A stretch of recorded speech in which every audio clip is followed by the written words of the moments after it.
जय श्री कृष्णा। आइए सुनते हैं भरत मिलाप के दिन राम भरत मिलाप की यह कहानी। हिंदू पौराणिक कथाओं में रामायण और महाभारत का नाम सबसे पहले लिया जाता है। सबसे पहले युग आया था रामायण का।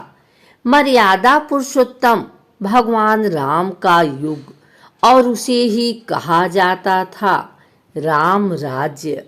रामायण में वैसे तो कई ऐसे प्रसंग हैं जो बड़े ही मार्मिक हैं और आपकी आंखों से अश्रुधारा बहा सकते थे, जैसे माता सीता का अपहरण, उनकी अग्नि परीक्षा, लव कुश का बालपन आदि।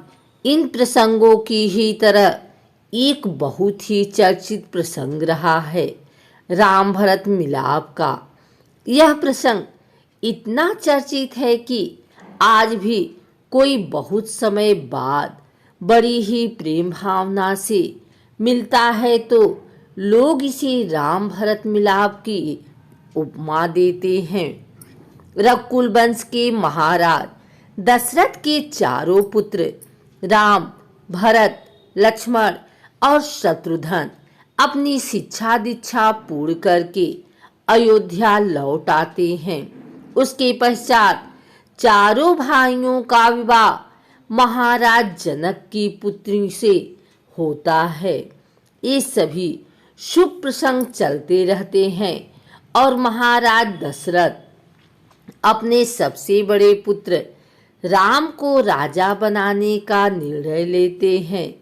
इस निर्णय से सभी प्रसन्न होते हैं, परंतु महारानी कैकेयी की दासी मंथरा इस संबंध में कैकेयी के मन में विष घोलती है और राम को राजा न बनने देने के लिए कैकेयी को उकसाती है।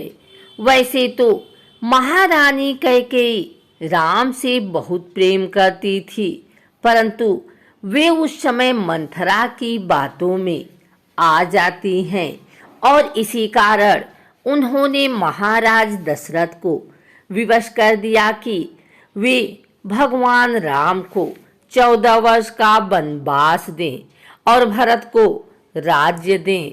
महाराज दशरथ को भी विवशता में इस बात के कारण ये निर्णय लेने पड़े और राम अपनी धर्मपत्नी सीता और छोटे भाई लक्ष्मण के साथ वन की ओर चल दिए। राम को वन जाते समय जब ये घटनाएं हो रही थी, तब राजकुमार भरत और राजकुमार शत्रुघ्न अपने नाना जी के घर गए हुए थे। उन्हें इन सब घटनाओं के बारे में कोई जानकारी नहीं थी। अपने पुत्र राम के वियोग में महाराज दशरथ की मृत्यु हो गई और ये दुखद समाचार सुनकर जब राजकुमार भरत और राजकुमार शत्रुघ्न वापस आए तो उन्हें अपने बड़े भाई भगवान राम के साथ घटित हुई इस घटना के बारे में पता चला। उनके ऊपर मानो दुखों का पहाड़ ही टूट पड़ा हो, क्योंकि एक ओर पिता की अकस्मात मृत्यु हो गई तो दूसरी ओर जहां ये आशा थी कि पिता की मृत्यु के बाद पिता समान बड़े भाई राम की छत्र छाया में रहने की शांति भी उनसे छीन चुकी थी। साथ ही साथ राज्य को कुशलतापूर्वक चलने की जिम्मेदारी भी अब राजकुमार भरत पर आ चुकी थी और इस जिम्मेदारी को वे कतई नहीं निभाना चाहते थे, क्योंकि वे ये जानते और समझते थे कि अयोध्या राज्य पर अधिकार उनके बड़े भाई राम का है और उनसे यह अधिकार छीनकर माता कैकेयी ने उन्हें दिलाया है। इस ग्लानि भाव से राजकुमार भरत भरे हुए होते हैं। साथ ही साथ वे अपने माता कैकेयी से भगवान राम के प्रति किए गए उनके दुर्व्यवहार के लिए रुष्ट भी हैं। इन सभी भावनाओं से घिरे होने के कारण और भगवान राम को वापस अयोध्या लाने के लिए वे अपने बड़े भाई भगवान राम से मिलने का निश्चय करते हैं। राजकुमार भरत को यह पता चलता है कि प्रभु श्री राम अपने छोटे भाई लक्ष्मण और पत्नी सीता के साथ चित्रकूट में ठहरे हुए हैं। तब राजकुमार भरत तुरंत ही उनसे मिलने के लिए चित्रकूट की ओर प्रस्थान करते हैं।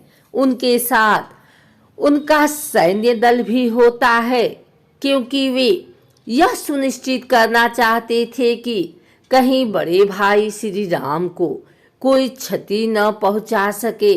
इसलिए उनकी सुरक्षा हेतु वे सैनिकों के साथ जाते हैं। वहीं दूसरी ओर चित्रकूट में भगवान श्री राम, लक्ष्मण जी और माता सीता अपनी कुटिया के बाहर शांतिपूर्वक बैठे हुए हैं। तभी उन्हें कहीं से पदचाप और इस कारण धूल उड़ती हुई दिखाई देती है। कुछ ही समय में यह ध्वनि तीव्र हो जाती है और तभी कोई बनवासी उन्हें यह समाचार देता है कि राजकुमार भरत अपनी सेना के साथ चित्रकूट पधार रहे हैं और जल्दी ही वे यहाँ पहुँच जाएंगे। यह समाचार सुनकर लक्ष्मण जी बहुत क्रोधित हो जाते हैं और प्रभु श्री राम से कहते हैं कि जैसी माता वैसा पुत्र। राजकुमार भरत अपनी सेना के साथ आप पर, बड़े भाई राम पर हमला करने आ रहे हैं। वे यह सोचते हैं कि आप वन में अकेले, हमारे पास कोई सैन्य शक्ति नहीं है, तो आसानी से हमें मारकर अयोध्या का राज्य हड़प लेंगे। तब मर्यादा पुरुषोत्तम भगवान श्री राम लक्ष्मण जी को समझाते हुए कहते हैं कि शांत हो जाओ लक्ष्मण, भरत ऐसा नहीं है। उसके विचार बहुत ही उच्च हैं और उसका चरित्र बहुत ही अच्छा है, बल्कि वो तो स्वप्न में भी अपने भाई के साथ ऐसा कुछ नहीं कर सकता। इस पर भी लक्ष्मण जी का क्रोध शांत नहीं होता और वे कहते हैं कि राजकुमार भरत अपने उद्देश्य में कभी सफल नहीं होंगे और जब तक लक्ष्मण जीवित है ऐसा नहीं होने देगा। राजकुमार भरत अपने बड़े भाई राम से मिलने को आतुर हैं और इसी कारण वे अपनी सेना में सबसे आगे चल रहे हैं और उनके साथ तीनों माताएं, कुलगुरु महाराज जनक और अन्य श्रेष्ठी जन भी हैं। ये सभी मिलकर प्रभु श्री राम को वापस अयोध्या ले जाने के लिए आए हैं। जैसे ही राजकुमार भरत अपने बड़े भाई श्री राम को देखते हैं, वे उनके पैरों पर गिर जाते हैं और उन्हें दंडवत प्रणाम करते हैं। साथ ही साथ उनकी आंखों से अश्रुधारा बहती है। भगवान राम भी दौड़कर उन्हें ऊपर उठाते हैं और अपने गले से लगा लेते हैं। दोनों ही भाई आपस में मिलकर भाव विह्वल हो उठते हैं। अश्रुधारा रुकने का नाम ही नहीं लेती और ये दृश्य देखकर वहां उपस्थित सभी लोग भी भावुक हो जाते हैं।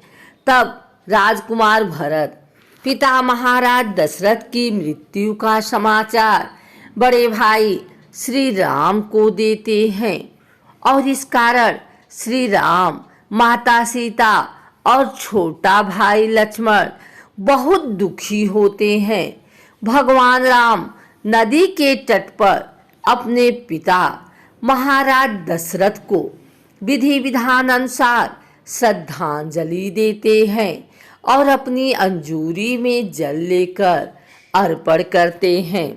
अगले दिन जब भगवान राम, भरत आदि पूरा परिवार, महाराज जनक और सभासद आदि बैठे होते हैं तो भगवान राम अपने अनुज भ्राता भरत से वन आगमन का कारण पूछते हैं। तब राजकुमार भरत अपनी मनसा उनके सामने उजागर करते हैं कि वे उनका वन में ही राज्याभिषेक करके उन्हें वापस अयोध्या ले जाने के लिए आए हैं और अयोध्या की राज्य कार्य संबंधी जिम्मेदारी उन्हें ही उठानी है। वे ऐसा कहते हैं। महाराज जनक भी राजकुमार भरत के इस विचार का समर्थन करते हैं, परंतु श्री राम ऐसा करने से मना कर देते हैं। वे अयोध्या लौटने को सहमत नहीं होते क्योंकि वे अपने पिता को दिए वचन के कारण बंधे हुए हैं। राजकुमार भरत, माताएं और अन्य सभी लोग भगवान राम को इसके लिए मानते हैं, परंतु वचनबद्ध होने के कारण भगवान श्री राम ऐसा करने से मना कर देते हैं। तब राजकुमार भरत बड़े ही दुखी मन से अयोध्या वापस लौटने के लिए प्रस्थान करने की तैयारी करते हैं, परंतु प्रस्थान से पूर्व वे अपने भैया राम से कहते हैं कि अयोध्या पर केवल श्री राम का ही अधिकार है और केवल वनवास के 14 वर्षों की समय अवधि तक ही है। मैं भरत उनके राज्य का कार्यभार संभालूंगा। इस कार्यभार को संभालने के लिए आप श्री राम मुझे आपकी चरण पादुकाएं दीजिए। मैं इन्हें ही सिंहासन पर रखकर आपको महाराज मानकर आपके प्रतिनिधित्व के रूप में 14 वर्षों तक राज्य काज पूर्ण करूंगा, परंतु 14 वर्षों की अवधि पूर्ण होगी आपको पुनः अयोध्या लौट आना होगा, अन्यथा मैं अपने प्राण त्याग दूंगा। राजकुमार भरत के ऐसे विचार सुनकर और उनकी मन स्थिति को देखकर राजकुमार लक्ष्मण को भी उनके प्रति अपने क्रोध पर पश्चाताप होता है कि उन्होंने इतने समर्पित भाई पर किस प्रकार संदेह किया और उन्हें इन दुखी घटनाओं के घटित होने का कारण समझाया। भगवान श्री राम भी अपने छोटे भाई भरत का अपार प्रेम, समर्पण, सेवा भावना और कर्तव्य परायणता देखकर उन्हें अत्यंत ही प्रेम भाव के साथ अपने गले से लगा लेते हैं। वे अपने छोटे भाई राजकुमार भरत को अपनी चरण पादुकाएं देते हैं और साथ ही साथ भरत में प्रेमपूर्ण आग्रह पर ये वचन भी देते हैं कि जैसे ही 14 वर्ष का वनवास की अवधि पूर्ण होगी वे अयोध्या वापस लौट आएंगे। अपने बड़े भाई श्री राम के इन वचनों को सुनकर राजकुमार भरत थोड़े आश्वस्त होते हैं और उनकी चरण पादुकाएं बड़े ही सम्मान के साथ अपने सिर पर रखकर बहुत ही दुखी मन से अयोध्या की ओर लौट आते हैं। अन्य सभी परिवारजन भी एक दूसरे से बड़ी ही दुखी मन से विदा लेते हैं। जब राजकुमार भरत अपने राज्य अयोध्या लौटते हैं तो प्रभु श्री राम की चरण पादुकाओं को राज्य के सिंहासन पर सुशोभित करते हैं और वे स्वयं अपने बड़े भाई श्री राम की ही तरह सन्यासी वस्त्र धारणा करके उन्हीं की तरह जीवन यापन करने का निश्चय करते हैं। वे अयोध्या के पास स्थित नंदीग्राम में एक साधारण सी कुटिया में रहते हैं और यहीं से प्रभु श्री राम के प्रतिनिधित्व के रूप में संपूर्ण राजकार्य संभालते हैं और अपने भाई श्री राम की राज्य का रक्षा करते हैं। इस प्रकार श्री राम और भरत का मिलाप का यह भातृत्व प्रेम से भरा प्रसंग समाप्त हुआ।